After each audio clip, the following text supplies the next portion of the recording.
तो वेलकम दोस्तों। आज हम जिस मूवी की बात करने जा रहे हैं उस मूवी का नाम है हेलबॉय द क्रुकमैन। तो मूवी की स्टार्टिंग होती है और हमें ट्रेन का एक सीन दिखाया जाता है जहां पर हमारा हीरो हेलबॉय और उसके साथी जो और एक बॉडीगार्ड भी होता है। वो तीनों कहीं जा रहे होते हैं। उनके पास एक बक्सा भी होता है पर हमें पता नहीं उस बक्से में क्या है। तभी देखते ही देखते उस बक्से से एक बहुत बड़ी मकड़ी बाहर आती है और हेलबॉय के ऊपर हमला कर देती है। लेकिन इस लड़ाई के बीच वहां खड़ा बॉडीगार्ड मारा जाता है और हेलबॉय अपनी गन निकालकर उसके ऊपर तानता है, पर इतने में वो मकड़ी उसके ऊपर हमला कर देती है और उस बोगी को ही बाहर निकालकर फेंक देती है। वो बोगी जंगल के बीचों बीच आकर रुकती है और तभी हेलबॉय एक लकड़ी उठाकर उस मकड़ी के पेट में घुसा देता है और तभी उस मकड़ी का साइज छोटा हो जाता है और एक गुफा के अंदर पहुंच जाता है। हेलबॉय को ये समझ नहीं आ रहा था ये आखिर हुआ क्या। अब वहाँ केवल हेलबॉय और जो ही बचे थे। अब उनको अपने स्टेट बीपीआरडी को बताना था कि वो कहाँ हैं, लेकिन उनके पास कोई भी साधन नहीं था जिससे वो उन्हें बता पाए। तो वो जंगल में ही आगे की ओर निकलने लगते हैं। थोड़ा दूर जाने पर उन्हें एक घर नजर आता है जहाँ पर एक औरत खड़ी होती है। वह लोग उससे मदद मांगते हैं लेकिन वो औरत उनसे मदद करने के लिए साफ इनकार कर देती है। तभी वो अपने घायल बेटे के बारे में बताती है कि मेरे बेटे पर विचक्राफ्ट हुई है। वो लेडी उन दोनों को अंदर लेके जाती है और वो लोग वहाँ जाकर उसके बेटे की ओर देखते हैं जो कि नीचे पड़ा हुआ था। ये देखकर वो उससे पूछते हैं कि आखिर वो ऐसा क्या बर्ताव कर रहा है। वो उन्हें बताती है कि इसके साथ ऐसा कोरा फिशर नाम की एक विच ने किया है। थोड़ी ही देर में वहाँ एक बंदा आता है जिसका नाम टॉम होता है। वो बहुत साल बाद अपने गांव में लौटकर आया था। वह उस आंटी से पूछता है कि उसके बेटे को क्या हुआ। तभी वो उसे सब कुछ बताती है। टॉम उससे कहता है कि कोरा को वो जानता है और वो एक विच है और वो अक्सर विच बॉल्स बनाया करती है और ठीक वैसे ही बॉल उसके घर में कहीं बाहर भी मिली हैं। हेलबॉय उस बॉल को देखता है और वो समझ जाता है कि विच क्राफ्ट यहाँ पे बहुत ज्यादा किया जाता है। वो बूढ़ी लेडी उस टॉम से पूछती है कि आखिर वो इतने सालों तक कहाँ पर था। टॉम उसे बोलता है कि वो आर्मी में भर्ती हो गया था और वह अब अपनी माँ से मिलने के लिए यहाँ आया है। वो औरत उसे बताती है कि कुछ साल पहले ही उसकी माँ तो मर चुकी है।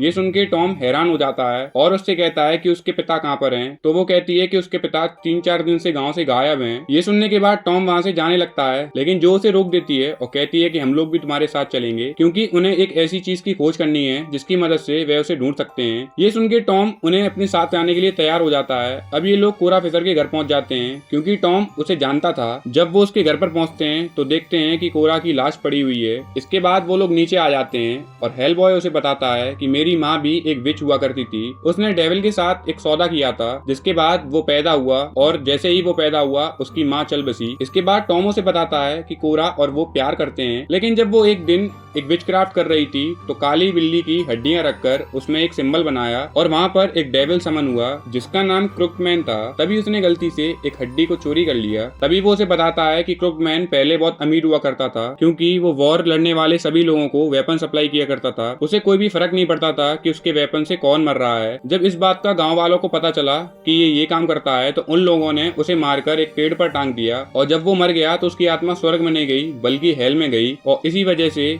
वो वहाँ जाकर एक डेविल बन चुका है और एफी ने उसे ही समन किया था जिसकी वजह से वो उसे नजर आया। रुक्डमैन लोगों की सूल को चोरी कर लेता है और एक सिक्के में तब्दील कर देता है और वह उन सारे सिक्कों को अपनी जेब में रखता है। जब से उसने उस बिल्ली की हड्डी ली थी उसकी वजह से उसे श्राप लग गया था कि वो कभी मर नहीं सकता। पर लेकिन क्रुकमैन जब वो हड्डी उससे वापस लेगा तो वह उसे जान से मार डालेगा। वो इतनी बेरहमी से उसे मारेगा जिसके बारे में वो सोच भी नहीं सकता।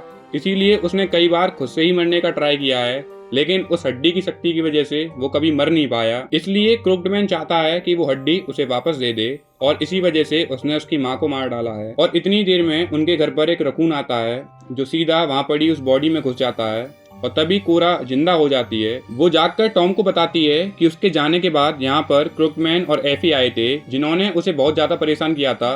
इसलिए वो एक जानवर का रूप लेकर यहाँ से बाहर निकल जाती है ताकि वो लोग उसे ढूंढ ना पाएं। उन लोगों ने उसके पति और बच्चों को जान से मार डाला है। तभी अचानक वहाँ पर एफी आ जाती है जो कि एक घोड़े पर सवार थी और टॉम उससे कहता है कि आखिर वो यहाँ पर क्यों आई है। वो उससे कहती है कि क्रुकमैन जान चुका है कि वो यहाँ पर आ गया है तो वो जो हड्डी है उसे लौटा दे ताकि वो उसे जान से मार सके क्योंकि उसने वो हड्डी चुरा के कोई अच्छा काम नहीं किया है। ये कह के एफी हवा में उड़ जाती है। तभी वो घोड़ा वहाँ पर बेहोश हो जाता है और हमें पता पड़ता है कि वो घोड़ा और कोई नहीं बल्कि टॉम का बाप होता है। 2 मिनट बाद उसका बाप भी मर जाता है जिससे वो समझ जाता है कि उन लोगों ने उसके पिता के साथ बहुत जुलूस किया है। वे लोग उसके बाप को अपने साथ चर्च ले जाने के लिए तैयार हो जाते हैं ताकि रेवरेंड की मदद से उसके पिता को दफना सकें। रास्ते में हेलबॉय को काफी ज्यादा अजीब सा फील होने लगता है, मानो कि उसे लग रहा हो कि कोई उन पर नजर बनाए रखे हुए है। कोरा जब जो के साथ चल रही होती है तो वो उससे कहती है कि क्या वो विचक्राफ्ट जानती है है। तो जो उसे बताती है कि वो विच क्राफ्ट पर रिसर्च कर रही है और इसीलिए उसने कई सारे मंत्र पढ़े हुए हैं। तभी अचानक से वहाँ पर कुछ होता है और कोरा वहाँ से गायब हो जाती है। अब हमें देखने को मिलता है कि कोरा पोजेस हो चुकी है और आसमान में लटकी हुई है। तभी वो हवा में घूमने लगती है और उसकी बॉडी से एक सांप लिपटने लगता है। हेलबॉय उस सांप को पकड़ने लगता है, लेकिन वो सांप उसकी गर्दन पे काट लेता है और उसकी और सांप की लड़ाई होने लगती है। तभी अचानक पोजेस्ड कोरा भी उस पर अटैक कर देती है और वो उसे जमीन पर पटक देता है। उस सांप का जहर उसकी बॉडी में असर करना स्टार्ट कर देता है, जिसकी वजह से वे बेहोश हो जाता है। तभी वो अपने आप को एक दूसरी दुनिया में पाता है, जहाँ पर वो कोरा को देखता है जो कि उसे एक जगह पर लेकर जा रही होती है और वो उससे उसकी माँ को दिखाती है। हेलबॉय को लगता है कि ये मेरी माँ है, वो सच में उसकी माँ ही होती है। और तभी अचानक वहाँ पर एक बड़ा सा कौवा आता है जो कि उसकी माँ से पूछता है कि आखिर वह क्या चाहती है। तो उसकी माँ उससे कहती है कि वो उस दुनिया से मुक्त होना चाहती है, लेकिन वो कौवा उससे कहता है कि उस दुनिया से मुक्त होने से पहले तुम्हें मेरा एक काम करना होगा कि जो तुम्हारे पेट में बच्चा पल रहा है वो डेविल का बच्चा है और तुम्हें उसको जन्म देना होगा। लेकिन हेलबॉय उसे ऐसा करने से बिल्कुल मना कर देता है। लेकिन तभी अचानक से उसके शरीर में आग लग जाती है और यहाँ हेलबॉय की आंखें खुल जाती हैं, जो उसे बताती है कि उस मैजिकल बोन की वजह से वे जिंदा हुआ है। टॉम यहाँ पे कोरा को ढूंढने लगता है, लेकिन कोरा से कहीं भी नजर नहीं आती और वो समझ जाता है कि कोरा मर चुकी है। इसके बाद वे तीनों चर्च में पहुंचते हैं, जहाँ पर रेवरेंड उन्हें मिलता है, जो कि आंखों से देख नहीं सकता था। रेवरेंड उनसे पूछता है कि आखिर वो लोग यहाँ पर क्यों आए हैं। तो टॉम उसे बताता है कि उसके पिता की मौत हो चुकी है और उसे मारने वाला क्रुक्ड मैन है। वह उससे पूछता है कि आखिर वह क्या करने वाला है। तो वह उसे बताता है कि क्रुक्ड मैन के घर में जाएंगे ताकि वे उनसे मिलने के बाद उसे जान से मार सकें। तभी अचानक जो कि खिड़की के बाहर देखती है और वहाँ पर ढेर सारी विच आना शुरू हो जाती हैं, जो कि इस चर्च को घेर लेती हैं। रेवरेंड उनसे कहता है कि अगर इन्हें जाना है तो वे दिन में जाएं, क्योंकि रात में उसकी शक्तियां डबल हो जाती हैं और वे उससे जीत ही नहीं पाएंगे। हेलबॉय रेवरेंड से कहता है कि हम लोग अभी जा रहे हैं, लेकिन तभी अचानक वहाँ पर अंधेरा हो जाता है। तभी रेवरेंड यहाँ पर कहता है कि क्रुक्ड मैन यहाँ पर राज करता है और वो दिन को रात में और रात को दिन में बदल सकता है। अब वो सभी डिसाइड करते हैं कि वो रात भर यहीं रहेंगे, लेकिन तभी अचानक बाहर एफी आ जाती है, जो कि पेड़ पर बैठी हुई थी और वो टॉम को आवाज लगाने लगती है ताकि वो बाहर आए और उसको वो हड्डी दे दे। ये सुनकर टॉम बाहर आता है और उससे बातें करने लगता है। तभी अचानक क्रुक्ड भी वहाँ पर आ जाता है, जिसे देखकर टॉम काफी ज्यादा घबरा जाता है। क्रुक्ड उससे कहता है कि जो चीज उसने चोरी करी है वो उसे लौटा दे, लेकिन टॉम उससे कहता है कि मैं उसे दे तो दूं, लेकिन तुम मुझे मारोगे तो नहीं, जिस पर क्रुक्ड उससे मना कर देता है। ये सुनकर टॉम उसे हड्डी देने ही वाला होता है। तभी वहाँ हेलबॉय आ जाता है और उससे कहता है कि रुक जाओ, ये हड्डी इसे मत दो, मैं इससे डरता नहीं हूँ। तभी क्रुक्ड हेलबॉय को देखकर उससे कहता है कि मैं तुम्हें बहुत अच्छे से जानता हूँ, तुम्हारी माँ ने मुझसे ही डील की थी कि जब तुम पैदा होगे तो मैं उसकी आत्मा को ले जाऊँ। इसका मतलब था हेलबॉय ने जो सपने में बड़ा सा रेवन देखा था वो कोई और नहीं क्रुक्ड था। जब वे लोग आपस में बात कर रहे होते हैं तो क्रुक्ड हेलबॉय के शरीर पर अटैक कर देता है और उसके शरीर में ढेर सारी रॉड घुसा देता है। उसके बाद जो हेलबॉय को अंदर ले जाती है और उन रॉड्स को बाहर निकाल देती है। बाहर से क्रुक्ड रेवन से कहता है कि अगर वो चाहे तो उसकी आयु 20 साल कम कर सकता है और वो उसकी जो आंखें हैं उन्हें भी लौटा सकता है। लेकिन रेवरेंड उससे कहता है कि मैं सेवक तुम्हारा नहीं बल्कि ईश्वर का हूँ। ये देखने के बाद क्रुक्ड वहाँ पर हाथ लगाता है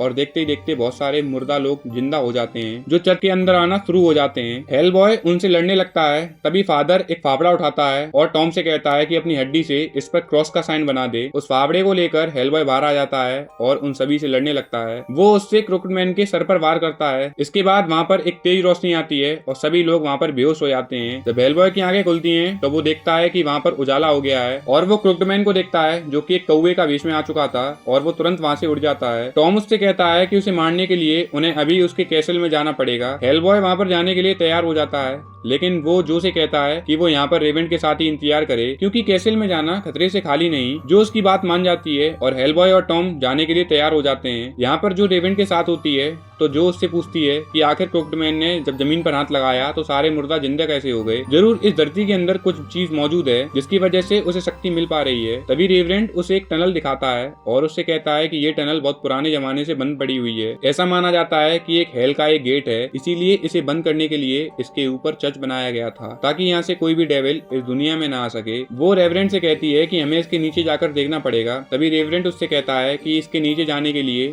तुम्हें कुछ सैक्रिफाइस करना होगा। वह उसकी बात समझ नहीं पाती और वो दोनों नीचे जाने लगते हैं। इधर हेलबॉय और टॉम क्रुक्ड के घर के पास पहुंचते हैं, जहाँ पर वो उसे ढूंढने लगते हैं, लेकिन तभी वहाँ पर कुछ सुपर नेचुरल चीजें होना स्टार्ट हो जाती हैं, जिसकी वजह से हेलबॉय काफी ज्यादा परेशान होने लगता है। इधर टनल के अंदर भी कई सारे कोए रेवरेंट पर हमला कर देते हैं और वो उसकी आंखों को नोच खाते हैं, जिसकी वजह से रेवरेंट की मौत हो जाती है। और रेवरेंट ने जैसा कहा था कि अंदर जाने से पहले एक सेक्रीफाइस देना होता है, तो इसका मतलब था कि रेवरेंट ने अपने आप को ही सेक्रीफाइस कर दिया था। जो तुरंत वहां से भाग जाती है। जब वो जा रही होती है तब उसे वहां पर वो स्पाइडर दिखती है जो कि उनके चंगुल से भाग गया था। इधर टॉम जब उसके घर में होता है, यहाँ पर एफी आ जाती है जो कि उस पर अटैक कर देती है उसे जान से मारने के लिए, लेकिन वो उस बोन की मदद से उसे खिड़की से बाहर फेंक देता है, जिससे एफी दूर जा गिरती है। इधर हेल बॉय जब एक रूम में होता है तो अचानक से वह अपनी माँ को देखता है और इतने में उसकी माँ उससे कहती है कि वो कभी नहीं चाहती थी कि हेल बॉय उसका बेटा कहलाए, लेकिन हेल बॉय भी यहाँ पर ये कहता है कि मैं भी नहीं चाहता था कि मैं तुम्हारे पेट से जन्म लूं। इसके बाद उसकी माँ उससे कहती है